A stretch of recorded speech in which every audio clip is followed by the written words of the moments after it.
సంగారెడ్డి పట్టణంలో BRS party Medak parliament ఎన్నికల సన్నాహక సమావేశం నిర్వహించారు. ఈ కార్యక్రమంలో ముఖ్య అతిథులుగా బీఆర్ఎస్ మెదక్ ఎంపీ అభ్యర్థి వెంకట్రామిరెడ్డి, సంగారెడ్డి ఎమ్మెల్యే చింతా ప్రభాకర్ పాల్గొన్నారు. ఈ సందర్భంగా ఎమ్మెల్యే చింతా ప్రభాకర్ మాట్లాడుతూ ఆచరణ సాధ్యం కాని హామీలను ఇచ్చి కాంగ్రెస్ అధికారంలోకి వచ్చిందన్నారు. బీఆర్ఎస్ పార్లమెంట్ అభ్యర్థి వెంకట్రామిరెడ్డిని భారీ మెజారిటీతో గెలిపించాలని కార్యకర్తలను కోరారు. ఈ కార్యక్రమంలో మాజీ కార్పొరేషన్ చైర్మన్ ఎర్రోల శ్రీనివాస్, మాజీ CDC chairman Kasala Buchireddy, DCCB vice chairman Patnam Manikyam, మాజీ గ్రంథాలయ chairman Naraharireddy, Rajeshwara Rao Deshpande, ZPTC Manohar Goud, MPTC Gonela Raghu, Sangareddy మండల అధ్యక్షుడు చక్రపాణి, మాజీ సర్పంచ్ హాషంతో పాటు నాయకులు మరియు కార్యకర్తలు పాల్గొన్నారు.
మాజీ సర్పంచులు, సీనియర్ నాయకులు, పత్రికా విలేకరులు, ఎలక్ట్రానిక్ మీడియా, ప్రింట్ మీడియా అందరికీ కూడా మన బీఆర్ఎస్ కార్యకర్తలు, ఉమ్మడి కుటుంబ సభ్యులందరికీ కూడా పేరు పేరున నమస్కారం.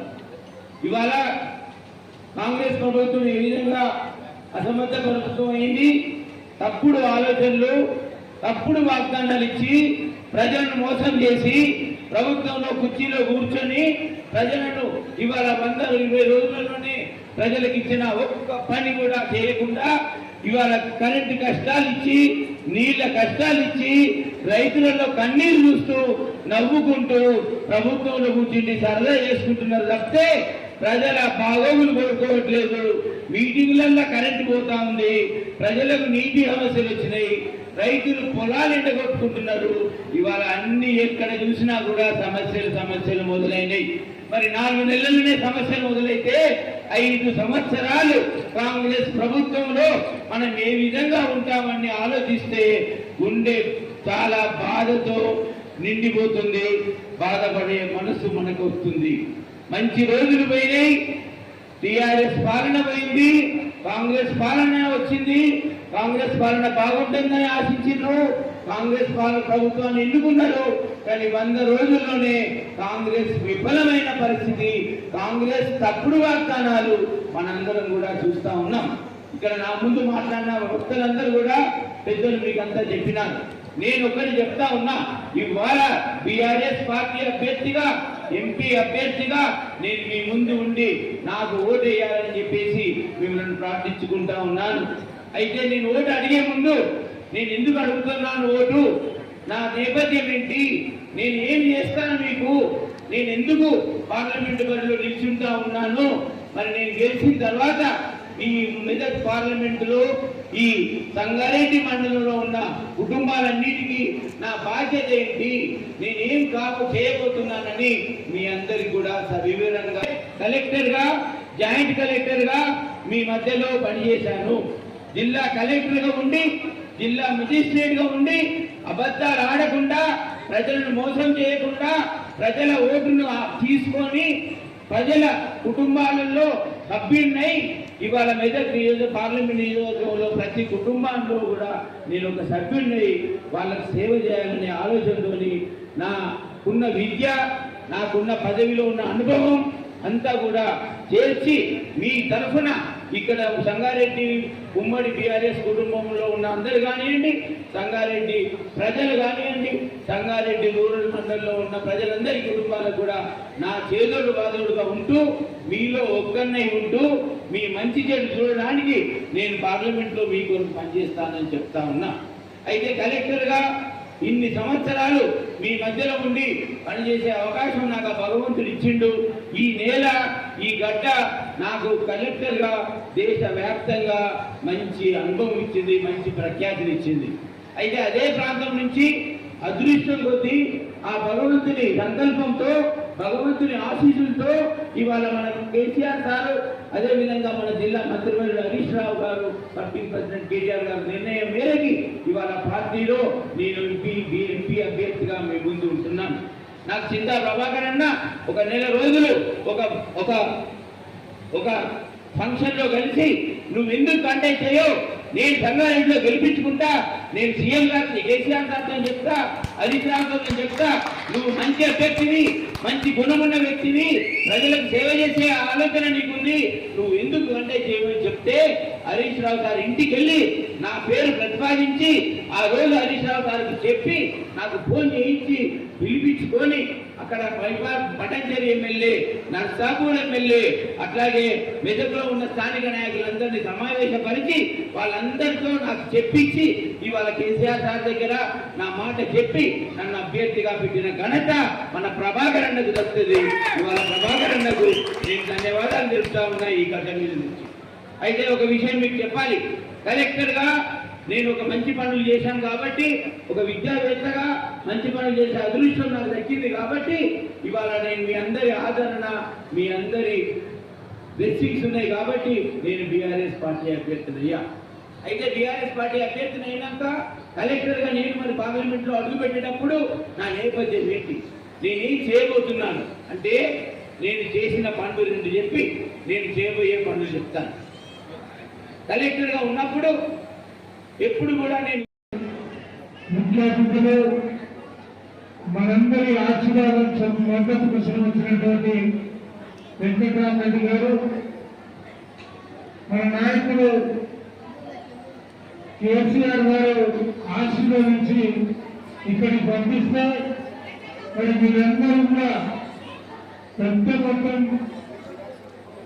ఈ సమావేశంలో పాల్గొని మా మద్దతు ఉంటుంది, మా ఆశీర్వాదం ఉంటుందని మీరందరూ చెప్పినటువంటి సందర్భంగా ఈరోజు మనందరం జనతారాధన వారికి ఆశీర్వాదం ఇవ్వాల్సిందిగా మిమ్మల్ని అందరినీ కోరుతా ఉన్నాం.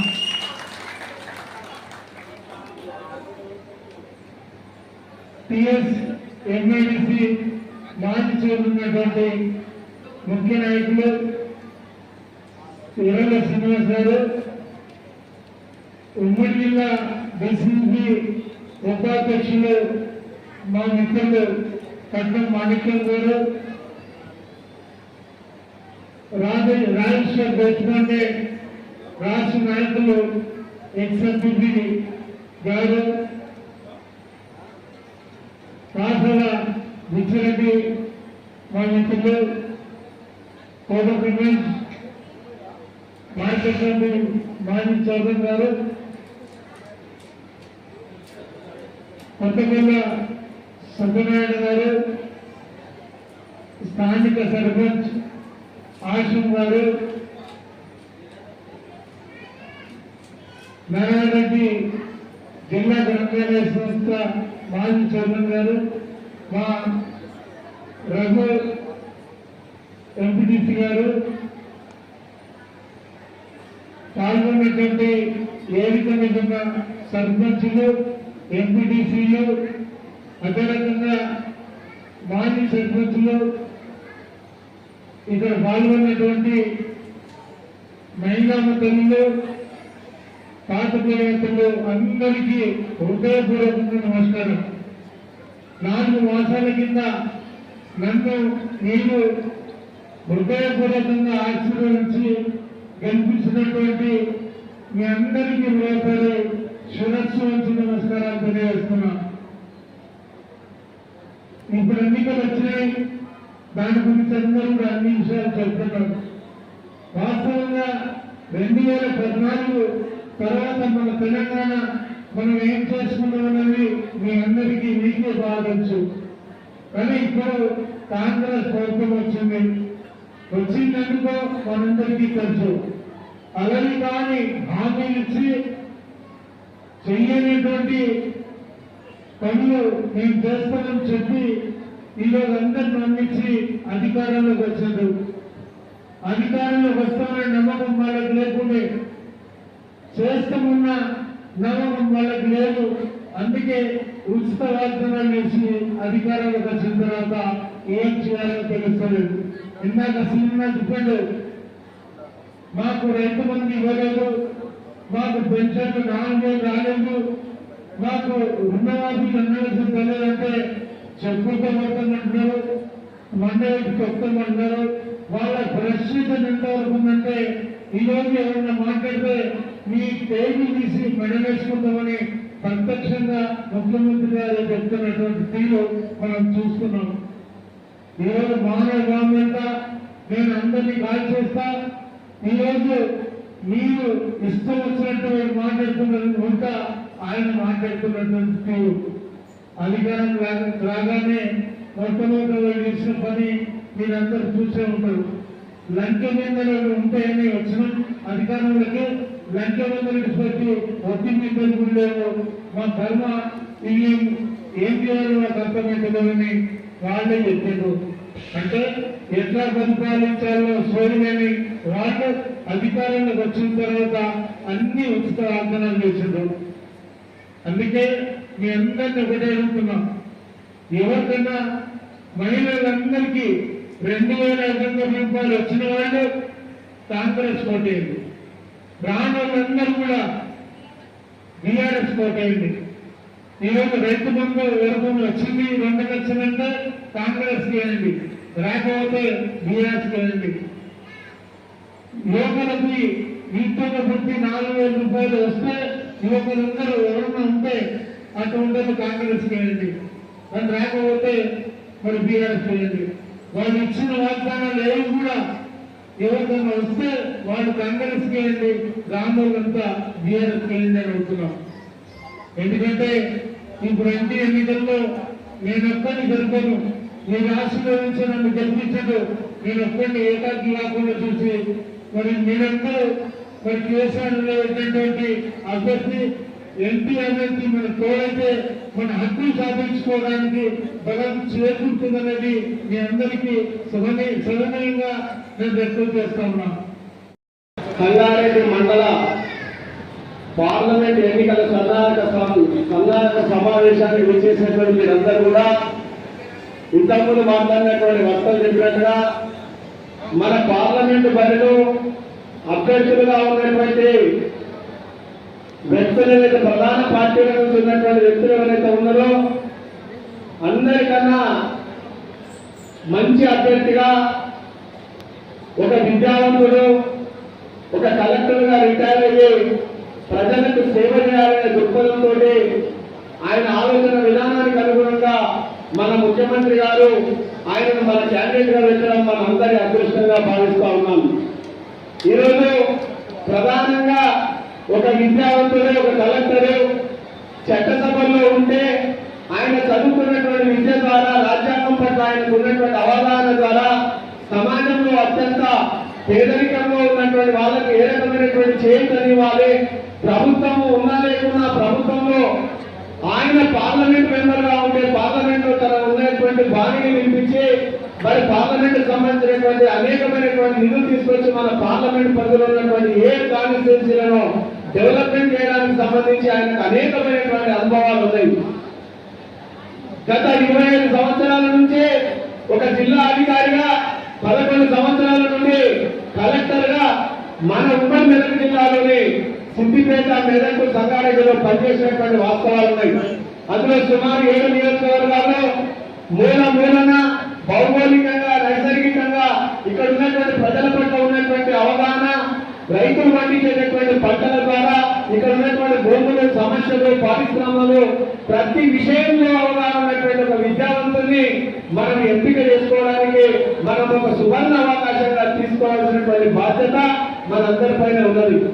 విజ్ఞులైనటువంటి మహిళా మంత్రులందరికీ విజ్ఞప్తి, చాలా చక్కగా ఈ కార్యక్రమానికి పెద్ద సంఖ్యలో తరలి వచ్చినటువంటి మహిళలు అనుకుంటే మరి జరగని ఏముండదు. మహిళలు శక్తి స్వరూపులు, శక్తులుగా పేరున్నటువంటి మీకు మీ శక్తిని మీ శక్తియుక్తులతో రేపు రాబోయేటటువంటి పార్లమెంట్ ఎన్నికల్లో పెద్ద సంఖ్యలో మీరు అందరూ కూడా ఓటు వేయాల్సినటువంటి బాధ్యత మీ పైన ఉన్నది. గత ఎన్నికల్లో ఇప్పుడు ఉన్నటువంటి ఈ ప్రభుత్వం అనేకమైనటువంటి వాగ్దానాలు ఇచ్చి ఆ వాగ్దానాలు నిలబెట్టుకోవడమే కాకుండా ప్రతిరోజు మనం ముఖ్యమంత్రిని చూస్తా ఉన్నాం, ఆయన మాట్లాడే తీరును చూస్తా ఉన్నాం. ఆయన ఏమంటున్నాడు, పేగులు మెడలేసుకుంటా మానవ బాంబైతా, నేను వాణి పెడతా వీడిని పెడతా అంటున్నాడు. మాట్లాడుతున్నారా లేదా? చూస్తున్నారా? అమ్మాయి టీవీలా ఏమ్మా చూస్తున్నారా? మన కేసీఆర్ గారు ఎప్పుడన్నా మాట్లాడిందా? ఏమంటున్నారు మీరు? 2000 వృద్ధాప్య పింఛన్ ఇస్తాను ఇచ్చిందా లేదా మన ముఖ్యమంత్రి కేసీఆర్ గారు? ఇచ్చింది కదా. మొన్న ఓట్లకి వచ్చిన ఆయన ఏమన్నాడు, మీరు ఓట్ చేయండి 9 తారీఖున నేను ముఖ్యమంత్రి అయితే 2000 4000 చేస్తాడు. 18 సంవత్సరాల నుంచి పైబడినటువంటి ఆడపిల్లలందరికీ కూడా నెలకు 2500 ఇస్తాడు. ఇచ్చింది అమలకు ఇప్పటిదాకా. కాబట్టి పండించినటువంటి వరి ధాన్యానికి బోనస్, రైతు బంధు 10,000 ఉంటే 15,000, ఇట్లా చెప్పుకుంటూ పోతే చాంతాడంత పెద్ద లీజు చదివింది. దయచేసి మనం గతంలో తప్పు చేసినాం, కొద్దిగా తప్పు చేసినాం గతంలో. అంటే మన సంఘటన చేయలేం కదా, మనం తప్పు చేసిన సంగారెడ్డి మనం ప్రయత్నం చేసినాం. ఇలా తెలంగాణ రాష్ట్రంలో ఎక్కలేని విధంగా సంగారెడ్డిని ఒక అందరూ ఎదురు చూస్తున్న దాన్ని మనం ఇలా నిలబెట్టుకున్నాం. ఇక్కడ తెలంగాణ రాష్ట్రం మొత్తం చెప్పుకుంటారు, సంగారెడ్డి ప్రజలు ఏ పని చేసినా కరెక్ట్ చేస్తానని చెప్పేసి అందరు తెలంగాణ రాష్ట్రం అందరూ అనుకుంటారు. ఎందుకంటే మనం ఎన్నైనా గెలిపించాం. ఎందుకంటే మన ఎన్నైనా గెలిపించే ప్రజలు సంగారెడ్డి ప్రజలు చాలా బుద్ధిమంతులు, వాళ్ళు చాలా ఆలోచించి ఓటేస్తున్న విధంగా మన స్థానిక సంగారెడ్డిని గెలిపించాం. నేను ఒకటే కోరుకుంటున్నా, మహిళలకు చెప్తున్నా, ఈరోజు ఒక 3 అభ్యర్థులు లేవంటారు. ఒక ఆయన బీజేపీ లేవంటాడు, ఒక ఆయన సర్పంచ్ అయితే ఒక వెంటబెట్టి ఎక్కాలి, ఒక స్టెప్ ఎక్కుతుంటే సర్పంచ్ తర్వాత ఏపీ నుంచి జడ్పీ తర్వాత స్థానిక లెవెల్ ఎక్కుతున్నాను. ఒకటేసారి 10 మెట్లు ఎక్కడ రామా కింద పడిపోతాం. ఎప్పుడైనా మంచిగా ఆశ ఉండదు. ఒక కాంగ్రెస్ అభ్యర్థి, ఒక బీజేపీ అభ్యర్థి, వాళ్ళ ముగ్గురు మన టీఆర్ఎస్ అభ్యర్థి ముగ్గురు విషయంలో అది తెలివి, ప్రజల అనుభవము, ప్రజల కోసం అనుభవించే వ్యక్తి, ప్రజల మనసు తెచ్చుకున్న వ్యక్తి, ప్రజలంటే ఏమిది, ఎన్ని బాధలు ఉంటాయి, వాళ్ళ కష్టాలు ఉంటాయి, వాళ్ళ సుఖ సంతానాలు వంచుకునే వ్యక్తి ఎవరంటే మన ఐఏఎస్ మాజీ కలెక్టర్ గారు మన వెంకటరామరెడ్డి గారిని నేను ముందు చెప్తున్నా. ఆ 3 వ్యక్తుల్లో మీరు ఎవరిని అడగండి, ఎవరి వ్యక్తి మంచోడు అని చెప్పేసి మీరు అడిగి ఓటేయండి. మీకు కేసీఆర్ 9 సంవత్సరాల సంధి ఏం చేసినో ప్రతి మహిళలు, ముఖ్యంగా మహిళలు గుర్తుంచుకోవాలి. మనం ఎంత కష్టపడి ఎమ్మెల్యే చింతబాబు గెలిపించామో అదేవిధంగా ఈ పార్లమెంట్ ఎన్నికలు కూడా మనము ఈ మెదక్ జిల్లా పార్లమెంటు కేసీఆర్ గారు ఎవరైతే మనకు అభ్యర్థికి ఇచ్చిందో వెంకటరామరెడ్డి గారిని మనం ఖచ్చితంగా అత్యధిక మెజార్టీతో గెలిపించాలి. ఈ రోజు మనం 9,000 ఓట్లు ఎమ్మెల్యే చింతబాబు గారికి 11,000 ఓట్లు మెజార్టీ పెట్టాం. అదేవిధంగా మనం మరి గత 10 సంవత్సరాలు తెలంగాణ రాష్ట్రంలో కేసీఆర్ గారి ప్రభుత్వం మరి 10 సంవత్సరాలు రాష్ట్రాన్ని ఎట్లా ఏమింది, మరి ప్రజలకు ఏ సౌకర్యాలు ఇచ్చింది, రైతులను ఎలా ఆదుకున్నది, చేనేత కార్మికులను ఎలా ఆదుకున్నది, గీతలను ఎలా ఆదుకున్నది, యాదవులను ముద్రాలను ఎలా ఆదుకున్న సంగతి ప్రతి ఒక్కరు తెలుసు. మరి వారికి చాతగాని 6 గ్యారంటీలు ఇచ్చి మరి 90 రోజులు అన్నారు, 4 నెలలు అవుతున్నది. ఏది ఇట్లా అమలు చేయండి ప్రభుత్వం. మరి మళ్ళీ ఇప్పుడు అట్లాంటి మళ్ళీ ఒక 25 అబద్ధాలు చెప్పి మన ముందుకు వచ్చి ఓటు అడిగే ప్రయత్నం వాళ్ళు చేస్తున్నారు కాబట్టి మనందరం ఒకసారి మోసపోయినాం. మళ్ళీ ఒకసారి కాంగ్రెస్ పార్టీ కానీ వేరే పార్టీ కానీ ఓటేసి మన రాష్ట్రాన్ని ఆగం చేసుకున్న పరిస్థితి మనం జనాలు ఉండొద్దు. కాబట్టి కాంగ్రెస్ పార్టీ ఏం చేసింది అనేది ప్రతినిత్యం మీరు మీడియాలో చూస్తూనే ఉన్నారు, మీకు అర్థమైతేనే ఉన్నది. వాళ్ళు చెప్పింది ఒకటి చేసేది ఒకటి. ఈడనే చాటగాన్ని ఇప్పుడు పార్లమెంటే కలిసి ఏమో చేస్తామని వాళ్ళు అంటారు. కాబట్టి రేపు జరగబోయే ఎన్నికలలో ప్రతి ఒక్కరూ ఆలోచించాలి. తప్పకుండా మా కారు గుర్తు ఓటేయాలి. మరి మన అభ్యర్థి గతంలో కలెక్టర్గా పనిచేశారు. మరి వారు పేదలందరికీ సర్వీస్ ఇచ్చి మరి ప్రజలలో ఉండి ప్రజాసేవ చేద్దామనే ఉద్దేశంతో ఇప్పుడు మన పార్టీ తరఫున అభ్యర్థిగా నిలిచారు. కాబట్టి వారి సేవలు మనకు అవసరం, వాళ్ళు సేవ చేయడానికి వచ్చింది. కాబట్టి మనందరం మన తెలంగాణ వాదం పార్లమెంటులో ఎంపీయాలి. తెలంగాణకు రావాల్సిన నిధులు రావాలంటే మన అభ్యర్థులను గెలిపించి ఢిల్లీకి పంపాలి. కాబట్టి ప్రతి ఒక్కరము కారు గుర్తు ఓటేసి వెంకట్రామరెడ్డిని మంచి మేరకు గెలిపించాలని కోరుకుంటూ ఈ తెలంగాణని మంచి మార్గంలో నడిపించిన కేసీఆర్ గారికి మరియు అదేవిధంగా ఇప్పుడు కాంగ్రెస్ ప్రభుత్వంలో అవకతవకలు ఎన్నో జరుగుతున్నాయో మీరందరూ గమనిస్తూనే ఉన్నారు. అలాంటి పరిస్థితులు రాకుండా మళ్ళీ ఇప్పుడు పార్లమెంట్ ఎలక్షన్స్లో మన అభ్యర్థి అయిన వెంకట్రామరెడ్డి సార్ గారికి మైనార్టీస్ తరఫున అందరి ఏకమై ఆయనకు మంచి మెజార్టీ ఇవ్వాలని కోరుకుంటూ ఈ సమయం ఇచ్చిన పెద్దలకి వందనాలు. Thanks for watching NV News. Please like, share, and don't forget to comment. Please subscribe our channel and press bell icon.